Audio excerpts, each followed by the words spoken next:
বন্ধুরা, আশা করছি আপনারা সকলেই ভালো আছেন। আমরাও অনেক ভালো আছি। তো আজকে সন্ধ্যা থেকে আমি আমার ব্লগটা স্টার্ট করলাম। আর সকালবেলা থেকে সেই রকম ব্লগ স্টার্ট করিনি, কারণ কদিন ধরে ঘুমাতে এত লেট হয়ে যাচ্ছে, প্রায় 3-4 বেজে যাচ্ছে। এক তো গরমে ঘুম আসছে না, আর তার উপর হচ্ছে যে আমাদের কাজগুলো মানে সব রাতের বেলার দিকে করে হচ্ছে, আর খাওয়া দাওয়া করতে লেট হয়ে যাচ্ছে। তো সেই কারণে ঘুমাতেও লেট হয়ে যাচ্ছে, 3-4 এরকম বেজে যাচ্ছে। কোনো সময় 3টে, কোনো সময় 4টে, আবার কোনো সময় 4:30ও বেজে যাচ্ছে। হয়তো খাওয়া দাওয়া করে শুয়ে পড়ছি, কিন্তু গরমের জন্য ঘুম আসছে না। তো সেই কারণে ঘুম থেকে উঠতেও লেট হয়ে যাচ্ছে। তো তখন আর কি করব, তাড়াহুড়ো করে সংসারের কাজকর্ম রান্না বান্না করে ব্যাস হয়ে গেল। আর ভিডিও আর করা হচ্ছে না। ভিডিও করতে গেলে মোটামুটি বেশ একটু টাইম হাতে থাকলে ভালো হয়। তো যাই হোক, আজকে সন্ধ্যাবেলা থেকে ব্লগটা স্টার্ট করলাম। আর এখানে পেঁয়াজ কেটে নিচ্ছি। পেঁয়াজটা অনেক দিন এই কাটারে কাটা হয়নি, তো সেই কারণে আর কি মানে ব্যালেন্সটা যে রাখতে হয় না, সেইটা না রেখেই যেমন ইচ্ছা গেছে চেঁচে গেছি। তো প্রথম দিকটা করে আঙুলটাতে একটুখানি চেঁচে গেল। আর এই কাটারে যদি একটুখানি হাত কেটে যায় না, এত ব্যথা হয়। তো যাই হোক, ভালোই ধার আছে কাটারটায়, আর অনেক দিন হলো ইউজ করিনি এই কাটারটা। তো আজকে মনে হলো যে অনেকগুলো পেঁয়াজের দরকার, সেই তো বঁটিতে কাটলে চোখের জল, তারপরে ছুরিতেও কাটলে মোটামুটি অনেকটা টাইম লেগে যাবে। তার থেকে এই কাটারটাই বরং কেটে নিই, তাড়াতাড়ি হয়ে যাবে। তো ওই কাটারটাতে কাটলাম, অনেকটা পাতলা পাতলা হয়েছে পেঁয়াজগুলো, আর বেশ তাড়াতাড়ি কাটাও হয়ে গেল। আজকে বিরিয়ানি হবে একটুখানি, সেই কারণে চাল ভিজিয়ে দেওয়া হয়েছে। আর ওদিকে পেঁয়াজ টমেটো সব তো কেটেই নিলাম। মাংস এনেছে, মোটামুটি অল্প করেই মাংস নিয়ে আসা হয়েছে। আর হঠাৎ করেই আর কি প্ল্যান যে আজকে বিরিয়ানি খাওয়া হবে। অনেক দিন হয়ে গেল বিরিয়ানি আমাদের খাওয়াই হয়নি। আগে বেশ টুকটাক করে ইচ্ছা গেলেই হতো, আর এখন মানে রুম চেঞ্জ হলো, তারপরে কাজের যে দোকান এদিক থেকে এদিকে হলো, মানে নিজেদের বিল্ডিংয়ে আসলো, তারপরে নানান কিছু কাজকর্মে বিরিয়ানি সেই রকম খাওয়াই হয়নি। আজকে ইচ্ছে গেল। আর এখানে আমি একটুখানি মাংস আলাদা করে সাইড করে রেখে দিয়েছি। মাংসের ওই একটু মানে কি বলবো, পকোড়া টাইপের করব। তো সেই কারণে পেঁয়াজ কিছুটা নিয়ে নিয়েছি। আজকে পেঁয়াজ দিয়ে মাংস দিয়ে আর কি পকোড়াটা করব। আর এখানে যা যা ঘরোয়া জিনিস আমি দিই, বেসন দিয়েছি, তারপরে হলুদ দিয়েছি, নুন দিয়েছি। আর নুনটা না মানে বেশি বোঝা যায় না। এখানে অল্প একটু জিরে গুঁড়ো, তারপরে লঙ্কা গুঁড়ো, তারপরে আদা রসুন, মানে মোটামুটি যা যা আমার ঘরোয়া জিনিস আছে সেইগুলো সব দিয়ে দিচ্ছি। আর এর সাথে কিছুটা কালার মিশিয়েছি, একদম অল্প, মিশাতামই না, তাও সব বললো আবার, সেই কারণে আর কি মেশালাম। আর অল্প একটু চিলি মশলা ছিল, একদম অল্প, ঘরে মানে শেষ পর্যায়ে। আর এখন সেই রকম কিছু কিনছি না, কারণ দেশের বাড়ি যাওয়ার সময় হয়ে এসেছে। আর যদি মানে কিছু কিনি সেই নষ্ট হয়ে যাবে। তো সেই কারণে বেশি কিছু কিনছিও না, যা আছে ওইটা দিয়েই চালিয়ে দেওয়ার চেষ্টা করছি। তো যাই হোক, মোটামুটি বেসন দিয়ে সব মেখে নিয়ে, আর এখানে আমি চালের গুঁড়ো দিয়ে দিয়েছি 2 চামচ চালের গুঁড়ো। আর এই যে কালারের কথা বললাম না, এই যে কালার দিয়ে দিলাম, দিয়ে এবার ওই যে ভালো করে মেখে নিচ্ছি শুকা একটু। আর যাই হোক, মাংস টাংস সব দিয়ে মেখে নিয়ে কিছুটা চাপা দিয়ে রেখে দিয়েছিলাম। চাপা দিয়ে রেখে আর এই যে এখন ভেজে নিচ্ছি, তেলটা মোটামুটি গরম করে। আর ছাদেতে এখন ভয়েসটা দিচ্ছি, এত সুন্দর হাওয়া দিচ্ছে, মানে আপনাদের কি বলবো, মনে হচ্ছে এখানেই ঘুমিয়ে পড়ি। তো যাই হোক, এখানে পকোড়াগুলো এক সাইডগুলো হয়ে গেছে, আর এক সাইডগুলো উল্টে দিচ্ছি। আমি ভাবলাম যে হয়তো ছেড়ে চলে যাবে, কারণ বেসনটা দেখে মনে হচ্ছিলো একটু কম হয়েছে, তারপরে দেখলাম না বেশ ভালোই হয়েছে আর কি। তো এই যে উল্টে পাল্টে লাল লাল করে আর কি করে নেবো। তাও সব বিরিয়ানির দিকটা দেখছে, আমি পকোড়ার দিকটা দেখে নিলাম। বিরিয়ানিটা ও বেশি ওই করে, মানে বেশি বিরিয়ানি টিরিয়ানি হলে স্পেশালগুলো ওই করে, কারণ ও বেশ ভালো করতে পারে।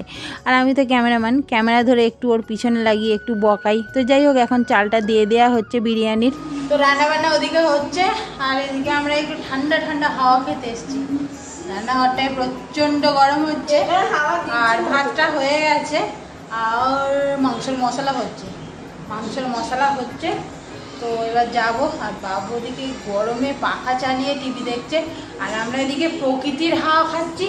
প্রকৃতির হাওয়াও নেই আজকে, হাওয়া খুবই কম সত্যি কথা বলতে। আজ কালকেও রাত্রিরে শুয়েছি, মানে এত গরম হচ্ছে আপনাদের কি বলবো। তো আজকেও মনে হচ্ছে সেম হবে, কারণ এইখান দিয়ে এত সুন্দর হাওয়া আসে, সেইটা আর আসছে না। আর আমি যেখানে যাব আমার এই মহারানীও যাবে সেখানে। যদি আমি ছাদে যাই ইনি আছেন, যদি আমি এখানে আসি ইনি আছেন, যদি আমি রান্নাঘরে যাই ইনি আছেন, যদি আমি ঘরে যাই ইনি আছেন, যদি আমি ওখানে বসে ইনি আছেন, মানে সব সময় ইনি আছেন। তো চলুন আপনাদের রান্নাঘরে নিয়ে যাই, কি হচ্ছে দেখি। ভাতটা তো হয়ে গেছে, ভাতের ফ্যান ঝরছে, এই যে ভাতের ফ্যান ঝরছে। বাসন টাসন কিছু ধুয়েছি, কিছু আছে এখনো, কিছু আছে মানে এই যে আমাদের মহারাজ এখনো পর্যন্ত আমি বাসন ধুয়ে যাচ্ছি আর ইনি নোংরাই করে যাচ্ছে। দেখুন অল্প দিয়ে শুনবি যাক, ওই যে অতগুলো বাসন ধুয়েছি আবার নোংরা করেছে, এই যে সব নোংরা করে যাচ্ছে। আর আমার বাবু একবার করে উঁকি মেরে যাচ্ছে, এই যে এসে গেছে। রান্না কত দূর, উঁকি মেরে যাচ্ছে। তো তাও সবকে এখন বকালে হবে না হয়তো, কারণ জানেন ওর এখানে একটা চুল ঝুলছে, ওই চুলের ওইখান দিয়ে বেঁকে ঘাম আসছে। এই যে এটা হলো তাও সব লক্স, আর এই লক্সে ঘেমে মানে জলটা আসছে, ঘামের জলটা আসছে। তাও সব মশলাটা করছে, আমি তো পকোড়া টকোড়াগুলো করলাম, কিছুটা আমি করেছি, কিছুটা দাউসাবু করছি, পুরোটা দাউসাবু করে নেই। অ্যাকচুয়ালি পুরোটা দাউসাবু করছে না, কিছুটা আমি করছি, কিছুটা দাউসাবু করছি, আর কিছুটা মান্টু করছে। সবাই একটু ভাগাভাগি করে করছি, বলে দাউসাবু। আসলে এত গরমে তো এবার আমাদের দাউসাবু ঠান্ডা ঠান্ডা হাওয়া খেতে যায়নি, ফ্রিজের হাওয়া খেতে যাচ্ছে। এই দেখুন ও বিরিয়ানির মশলা বার করছে, তার জন্য ভেরি ভেরি সরি। আর এত ঘেমে যায় মানে কি বলবো, আমি এত মানে আমার গরম হয় কিন্তু এতটা ঘামি না, তাও সব এত ঘেমে যায়। তো যাই হোক এখন মশলা তৈরি হচ্ছে, তো চলুন আপনাদের একবার দেখিয়ে নিই। তাও সব মশলা তৈরি করছে বলে কথা, সব দই এসব দিয়ে মশলা পুরো একদম রেডি হয়ে গেছে। আর কিছুটা এখনো বাকি আছে, বিরিয়ানি মশলাটা দেবে, তারপরে আর কি সব দেবে, তো সেই কারণে তো খুন্তি দাঁড় করিয়ে রেখেছে, কেন আমি এখনো পর্যন্ত জানি না। খুন্তি নাড়াচ্ছে বলতে খুন্তি নাড়াচ্ছে, বললে তবে খুন্তি নাড়াবে। এইটা কি ধরনের রান্না বান্না। আর কুল লঙ্কাগুলো দেখুন খালি ড্যাব ড্যাব ড্যাব ড্যাব করে চেয়ে আছে, এই দেখুন খালি। আর কালারটা কিন্তু দারুণ এসেছে, তাও যাও মশলা। ভাগ্যে একটু হলুদ দিতে বললাম, না হলে তো ফ্যাট আছেই থাকতো। তাও যাবো কটমট করে, তাহলে তুমি কি রেখে গেছো? তাও যাবো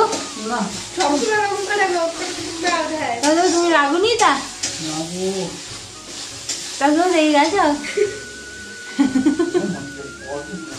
তো বন্ধুরা ওখান থেকে মানে পালিয়ে এসেছি, তার কারণ হচ্ছে তাওসাবুকে আমি বলছি তোমার গরম হচ্ছে, দাও আমি একটুখানি নাড়ি, মশলাটা তো তোমার মনের মতো হয়ে গেছে, তো এবার আমি একটু নাড়াচাড়া করি, মানে মাংসটা শুধু কষাবো। দেবে না বাবা, বলছে তোমরা খালি বকাওনি, আমি আমার মতো করে বসছি। তো যাই হোক ও মাংসটা করুক। আর বাবা ওকে আবার একটু দেখাতে হবে। তো চলুন রান্না বান্না তো হচ্ছে, তাও যাবো ওদিকে করছে, ও মাংসটা করুক, বেশি বকাবো না, কারণ গরমে সবাইরই বিরক্ত লাগে। ছাদে যাব না, একবারেই ছাদে যাবো, ওই জন্যই তাড়াতাড়ি করে কিছু কাজ এগিয়ে নিলাম। বাসন টাসন কিছু ধোয়ার ছিল, সেগুলো সব ধুয়ে নিলাম। আর এখন আমি সিরিয়াসলি কথা বলছি, একটুও কোনো টিয়ারকি নয়। কিছুক্ষণ আগে তাও সাথে ইয়ার্কি করছিলাম, আর তাও সব প্রচুর গম্ভীর হয়ে আছে, তার কারণ গরম হচ্ছে, সব এই গরমটার জন্য হচ্ছে। মানুষের সাথে ইয়ার্কিও করা যাচ্ছে না। রাস্তায় কেউ নেই, তুই গিয়ে চলাচল কর, তাহলে তো রাস্তায় কেউ থাকবে। তো চলুন তাও যাবো মাংসটা করুক, আর আমরা একটু ঠান্ডা ঠান্ডা হাওয়া খাই। ঠান্ডা ঠান্ডা হাওয়া খেয়ে এখন চলে এসেছি। এই দেখুন মাংস রান্না হয়ে গেছে, আর মাংসটা এইরকম জুসি জুসি রেখেছি, তার কারণ বিরিয়ানিটা যেন একটু বেশ মাখো মাখো টাইপের হয়, সেই কারণে। আর এদিকে ঘি, তারপরে গোলাপ জল, কেওড়া জল, দুধ, এইগুলো সব ভালো করে মিশিয়ে একবারে নিয়ে নিয়েছি। আর এবারে জানেন একটু ঘিটা কম হয়েছে, বললাম না সামনেই দেশের বাড়ি যাওয়ার ব্যাপার আছে, তো সেই কারণে বেশি কিছু কেনাও হচ্ছে না, আর ঘিটাও আর আনা হয়নি। তো যাই হোক এখানে ভাত হয়ে গেছে, ভাতটা হয়ে গিয়ে কিছুক্ষণ রেখে দেওয়া ছিল, তারপরেই আর কি ভাতটা আজরে নেওয়া হচ্ছে, তার কারণ হাঁড়িতে সাজিয়ে গুছিয়ে আর কি বিরিয়ানিটা হতে দেওয়া হবে, যেটা খেতে খুব সুস্বাদু লাগবে। আর এখানে এই যে বিরিয়ানিটা সাজিয়ে নিচ্ছি। আর এখন আমাদের ক্যামেরাম্যান হচ্ছে মান্টু ওই উপর থেকে ক্যামেরা করছে। তো যাই হোক, এই রকম ক্যামেরাম্যান থাকলেও তো একটা হয়, তো পাওয়া তো যায় না।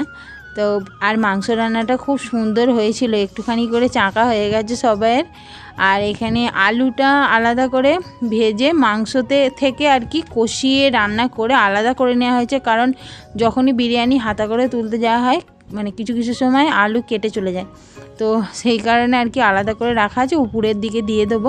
আর এখানে রায়তা তৈরি হচ্ছে, এই দেখুন দই দিয়ে পেঁয়াজ দিয়ে তামিল স্টাইলের রায়তা হচ্ছে। তো সেই কারণে টমেটো শসা এইসব কিছুই দেওয়া হয়নি, ওই ধনেপাতা আর পেঁয়াজ। আগের বারে পেঁয়াজটা দিয়েছিলাম, ধনেপাতাটা দিইনি, এবারে আবার ধনেপাতা দেওয়া হয়েছে।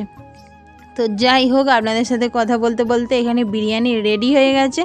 তো এই দেখুন, আর হাঁড়ির ঢাকনাটা খুলতে না খুলতেই এত সুন্দর সেন্ট বেরিয়েছে, মানে কি বলবো আপনাদের। তো এখানে সব খাবার দাবার রেডি হয়ে গেছে, রায়তা, তারপরে পকোড়া, আর আমি এখানে নিয়ে বসেও পড়েছি। আর এদিকে এত গরম পড়েছে, আর তার সাথে এরকম গরম গরম বিরিয়ানি, মানে কি বলবো, মানে গরমে গরমে আজকে চলছে। তো গরম পড়েছে তো কি হয়েছে, খাবো না? তো সেই কারণে আর কি খেতে তো হবেই। কিছু কিছু সময় এরকম স্পেশাল খেলে বেশ একটু অন্য হয় আর কি, একঘেয়েমিটা কাটে। তো যাই হোক, এখানে রায়তা দিয়ে পকোড়া দিয়ে আমি বিরিয়ানিটা খেয়েও নিচ্ছি। আর আজকের ব্লগটা এখানে শেষও করে দিচ্ছি। সবাই ভালো থাকবেন, সুস্থ থাকবেন, দেখা হবে কালকের আর একটা নতুন ব্লগে। আজকের মতো টাটা।